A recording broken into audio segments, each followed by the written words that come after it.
మీ business ఏదైనా మీ ఊర్లో promotion చేయాలంటే అది సుమన్ టీవీతోనే సాధ్యం. ఇప్పుడే సంప్రదించండి.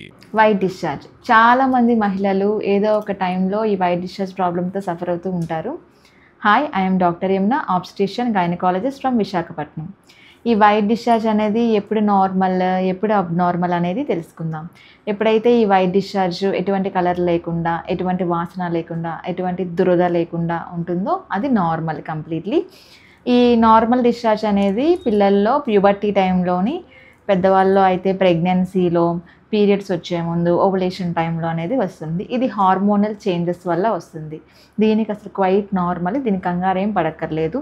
2-3 డేస్లో నార్మల్ అయిపోతుంది. ఎప్పుడైతే ఈ వైట్ డిశ్చార్జ్ ఎక్కువ అమౌంట్ వస్తుందో, కర్డీ వైట్ డిశ్చార్జ్ పెరుగు ముద్దలాగా ఎల్లోయిష్గా, గ్రీనిష్గా, కొంచెం బ్లడ్ స్టైన్డ్గా, దాంతోపాటు ఫౌల్ స్మెల్లింగ్ అంటే వాసన, నీచు వాసన లాగా, ఈ సివియర్ ఇచ్చింగ్ రావడము, దీన్ని కంప్లీట్లీ అబ్నార్మల్ డిశ్చార్జ్ అండి. ఇది ఫంగల్ ఇన్ఫెక్షన్స్ కానీ బ్యాక్టీరియల్ ఇన్ఫెక్షన్స్లో యూజువల్గా ఇలా వస్తూ ఉంటుంది. ఇలాంటి సమస్యతో బాధపడుతూ ఉంటే కనుక ఖచ్చితంగా గైనకాలజిస్ట్ని మీట్ అవ్వాలి. కొన్నిసార్లు చిన్నపిల్లల్లో, అప్పుడే పుట్టిన చిన్నపిల్లల్లో కూడా వైట్ డిశ్చార్జ్ అనేది వస్తూ ఉంటుంది. దానికి కంగారు ఏం పడక్కర్లేదు. అది తల్లి కడుపులో ఉన్నప్పుడు వచ్చిన హార్మోన్స్ వల్ల ఇలా వస్తుంది. అది 2-3 డేస్లో తగ్గిపోతుంది. వాళ్ళ స్కూల్ గోయింగ్ చిల్డ్రన్ కూడా వైట్ డిశ్చార్జ్ ప్రాబ్లంతో సఫర్ అవుతూ ఉంటారు. వాళ్ళల్లో అయితే ఎక్కువగా వామ్ ఇన్ఫెస్టేషన్, మోషన్ వెళ్ళేటప్పుడు పాముల్లాగా పడడము, కొంతమంది బ్లడ్ తక్కువ ఉండడం వలన, కొంతమందిలో అయితే వాళ్ళ మెచ్యూర్ పీరియడ్కి దగ్గరగా ఉండడం, 12-14 ఇయర్స్ వాళ్ళలో కూడా ఈ వైట్ డిశ్చార్జ్ అనేది వస్తూ ఉంటుంది.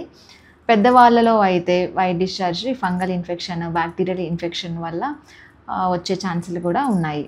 వైట్ డిశ్చార్జ్ ప్రాబ్లం నుంచి బయటపడాలనుకుంటున్నారా? అయితే చిన్న చిన్న టిప్స్ ఫాలో అవ్వండి. ఫస్ట్ వన్, మీరు పీరియడ్స్లో ప్యాడ్స్ అనేవి ఎవ్రీ 4-6 అవర్స్కి చేంజ్ చేస్తూ ఉండాలి. బ్లీడింగ్ అయినా అవ్వకపోయినా చేంజ్ చేయాలి కంపల్సరీ. సెకండ్ వన్, మీ ఇన్నర్స్ అనేవి ఎవ్రీ 3 మంత్స్కి చేంజ్ చేస్తూ ఉండాలి. థర్డ్ వన్, మీరు ఇన్నర్స్ వాష్ చేసిన తర్వాత అది డైరెక్ట్గా సన్లైట్లో ఆరబెట్టాలి.